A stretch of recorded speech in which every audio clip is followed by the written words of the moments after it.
MiG-41, Russia wants to build a super sixth-generation fighter. To protect its vast airspace, Russia relies on the powerful, long-range and speedy Mikoyan MiG-31 Foxhound. But while Moscow continues to upgrade the venerable Mach 2.83 capable interceptor, the jets have not been produced since 1994. While Russia's current fleet of MiG-31s will likely be able to serve into the 2030s, the Kremlin will eventually have to develop a replacement. Indeed, the Kremlin has funded some preliminary work on developing a successor to the venerable Foxhound that is tentatively being called the MiG-41. There are some discussions and initial research about development of a MiG-31 successor, but it is at the very early stages, Russian defense analyst Vasily Kashin at Moscow's Higher School of Economics, House, told the National Interest. The MiG-41 would be a completely separate development from Russia's fifth-generation Sukhoi T-50 Pakva air superiority fighter.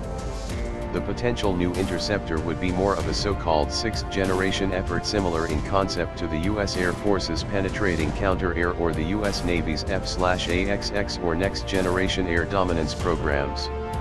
As I understand, the MiG-41 is a kind of a futuristic project which is still on the stage of conceptual design, Kashin said. I think that it is something like a 5++ or 6th-gen project.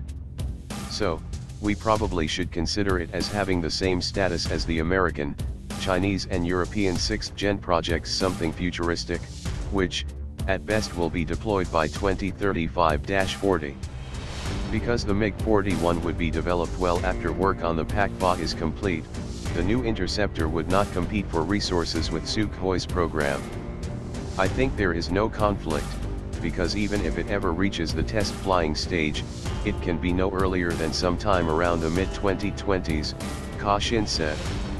Others express skepticism as to whether Russia has the resources to develop such an aircraft.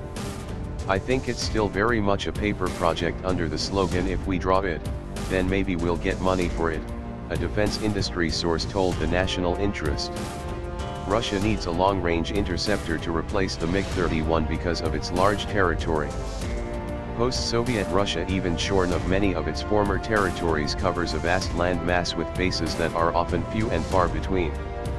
Russia needs a long-range interceptor because of its geography, so keeping the MiG-31 as long as possible and then making a replacement for them is a good idea, Kashin said. Only time will tell if the MiG-41 is eventually built. Certainly, the Kremlin has the ambition and the need to develop such an aircraft. It's question of if Russia has the resources to bring such an ambitious project to fruition.